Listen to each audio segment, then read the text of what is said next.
गमलों में घास फूस का उगना यानी खरपतवार का उगना एक बहुत आम बात है। ये वीड्स होते हैं, अनवांटेड प्लांट्स होते हैं और इन्हें टाइम टाइम पर हमें गमले से हटाना होता है मिट्टी की गुड़ाई करके। क्योंकि जो भी हम न्यूट्रिशन दे रहे हैं अपने प्लांट्स को, जो खाद डाल रहे हैं, जो हम पानी दे रहे हैं, वो सब ये शेयर करते हैं और हमारे प्लांट्स तक सारी क्वांटिटी नहीं पहुंच पाती। तो इनको टाइमली हटाना बहुत ज़्यादा ज़रूरी होता है, खरपतवार को, घास फूस को।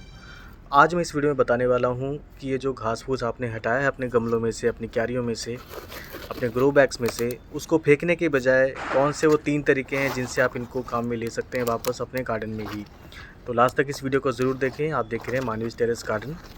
दोस्तों, ये जो खरपतवार है, वीड्स हैं, अनवांटेड प्लांट्स हैं, इन्हें हर 15 दिन बाद, 20 दिन बाद हटाते रहना चाहिए। क्योंकि अगर ये बड़े हो गए तो इनकी जड़ें काफ़ी डेप्थ में चली जाती हैं और इनको निकालना मुश्किल हो जाता है। इनको निकालते हुए हमारा जो मेन प्लांट है वो भी डैमेज हो सकता है। तो इसे आपने निकालते रहना है और निकाल के फेंकने के बजाय आपने इसको अलग रख लेना है एक जगह पे और धूप में सुखाने के लिए छोड़ देना है। इस तरीके से इसे आपने धूप में फैला देना अपनी छत के ऊपर ही, जहाँ पे आपने निकाला इसको, और अलग अलग करके इसको रख देंगे सुखाने के लिए। गर्मी के मौसम में 2 दिन में अच्छी तरह से सूख जाता है ये।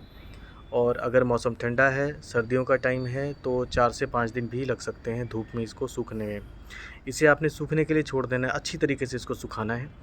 और इसमें स्टेम्स हो सकते हैं, पत्तियां भी हो सकती हैं, इस तरीके से ये पूरे प्लांट्स भी हो सकते हैं जो हमने निकाले हैं गमलों में से। आपने एक बात का ध्यान रखना है कि इसमें जड़ नहीं होनी चाहिए।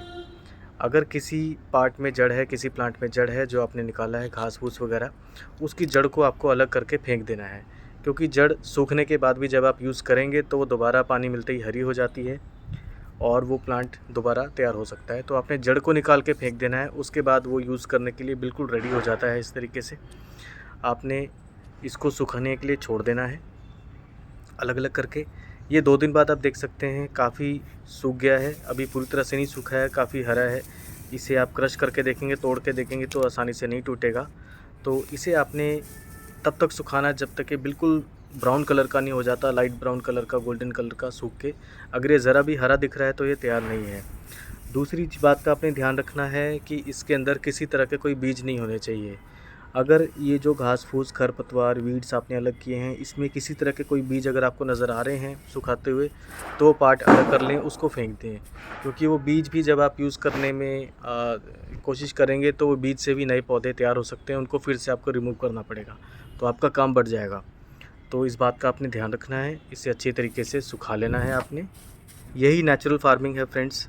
नेचर में कुछ भी वेस्ट नहीं होता है। जो हमें वेस्ट दिखता है भाई है, उसको भी कहीं ना कहीं किसी तरह से यूटिलाइज़ किया जा सकता है।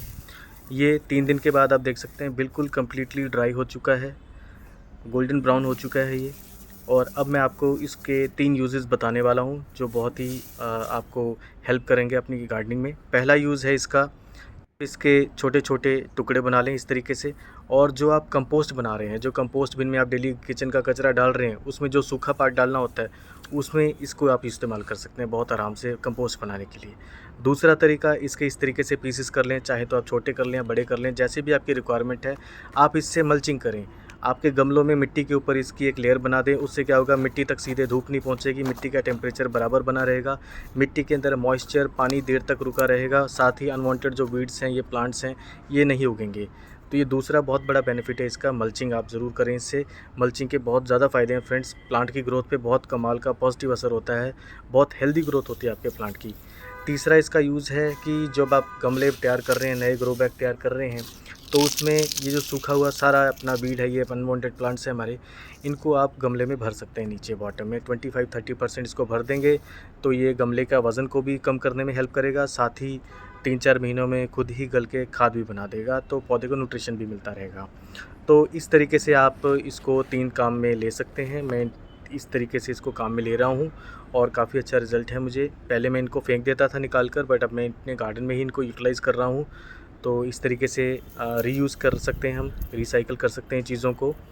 और अगर कोई पार्ट जो आपने रिमूव किया अपने गार्डन में से, ये ज़रूरी नहीं कि सिर्फ घास फूस ही इस तरीके से यूज़ कर सकते हैं। कई बार प्लांट की कोई टहनी टूट जाती है या पत्तियां गिर जाती हैं, तो उनको भी हम सुखा के इस तरह से यूज़ कर सकते हैं।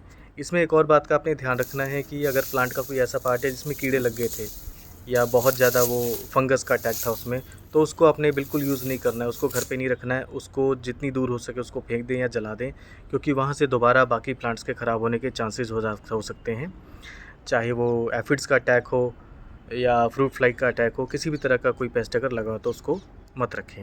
उम्मीद करता हूँ ये इन्फॉर्मेशन अच्छी लगी होगी फ्रेंड्स। वीडियो को लाइक और शेयर करें। Thank you very much.